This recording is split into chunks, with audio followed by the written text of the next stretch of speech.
बाबा देवाधिदेव महादेव की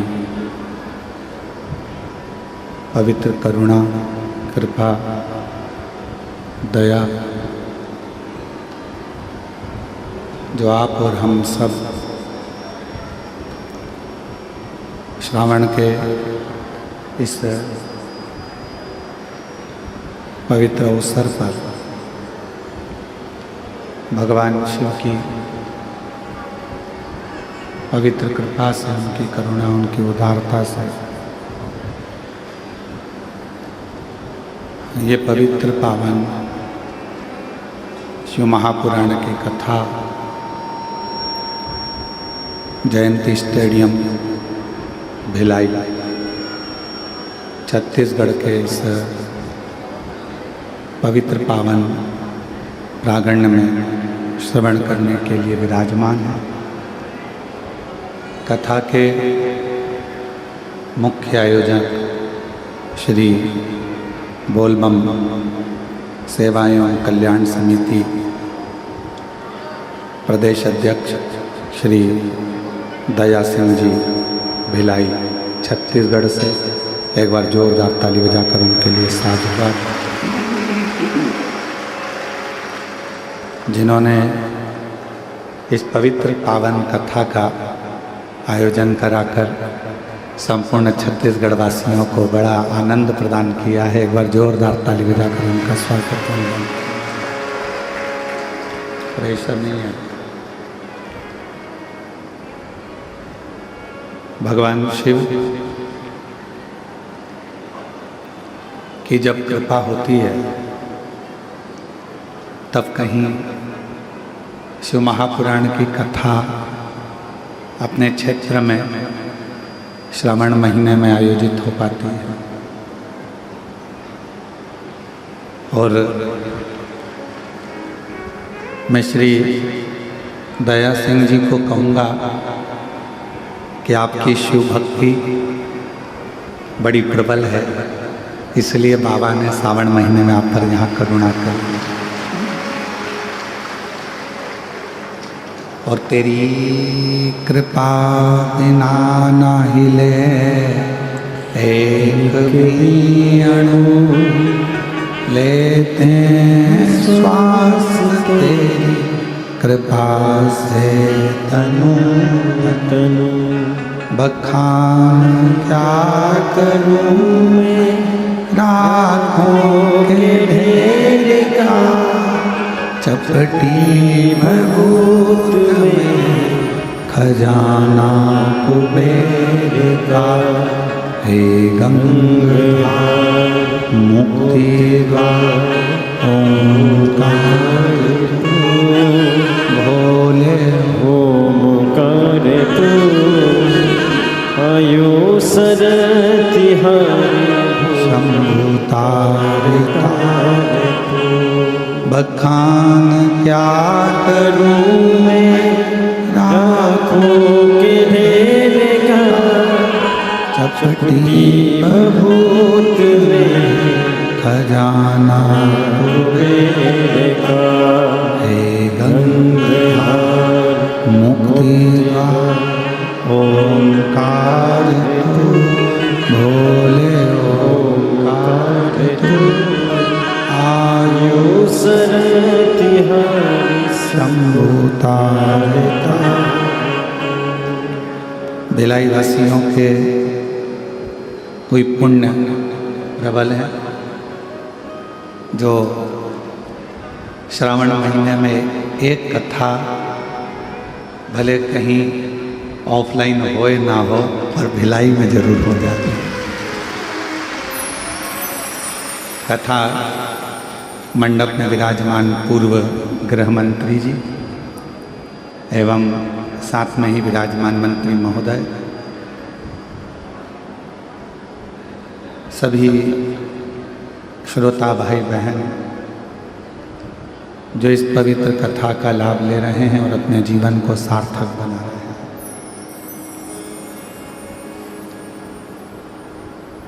श्रावण का पूरा एक महीना कथा ऑनलाइन रही पूरे 1 महीने पर श्रावण के 1 महीने के अंदर जो ये कथा भिलाई में हो रही है, ये ऑफलाइन हो रही है। और शायद ऐसा नज़ारा भिलाई वालों ने पहले नहीं देखा होगा, क्योंकि हमेशा भिलाई में 3 पंडाल बनते थे, अब की बार 5 पंडाल बनाए गए और 5 पंडाल में शिव भक्त लाखों की संख्या में विराजमान। और सोशल मीडियाओं के माध्यम से यहाँ के भिलाई के जितने यूट्यूबर हैं, जितने भी भिलाई के, उसने उन यूट्यूबरों ने इस भिलाई की कथा को इतना अच्छा कवरेज किया कि जनमानस तक एक एक पल पल की खबर यहाँ की पहुँचाई और जनमानस में शिव भक्ति का प्रचार किया। मैं भिलाई नगर के और भिलाई के आसपास के सभी यूट्यूबरों को बहुत बहुत साधुवाद, बधाइयाँ देता हूँ, जो आपकी सोशल मीडिया के माध्यम से श्रावण महीने में शिव भक्ति जनमानस तक पहुँची है।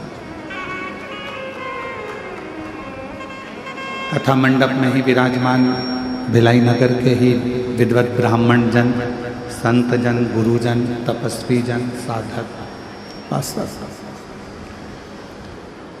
ये बोलबम सेवा समिति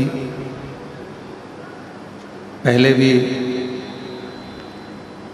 कथा का दिव्य और भव्य आयोजन श्रावण महीने में कराई, और कोई पुण्याई जब तक प्रबल ना हो, प्रकट ना हो, तब तक भगवान शंकर के पंडाल में पहुंचना और कथा श्रवण करना, ये दोनों कठिन है। कोई पुण्य, कोई पिछले जन्म के अच्छे कर्म मुझे बाबा तेरा, कोई पिछले जन्म के अच्छे कर्म मुझे बाबा तेरा, जहाँ सारी दुनिया झुकती है, जहाँ सारी दुनिया झुकती है, मुझे वो आली दरबार मिला, दरबार मिला। कोई पिछले जन्म के अच्छे कर्म मुझे बाबा तेरा प्यार मिला, कोई पिछले जन्म के अच्छे कर्म मुझे बाबा तेरा प्यार मिला। कोई पूर्व का कोई अच्छा क्रम होगा, पूर्व का कोई अच्छा भजन होगा, पूर्व का कोई अच्छा क्रम होगा, जो ये पवित्र पावन शिव महापुराण की कथा श्रावण के पवित्र अवसर पर आप और हमको मिल रही है।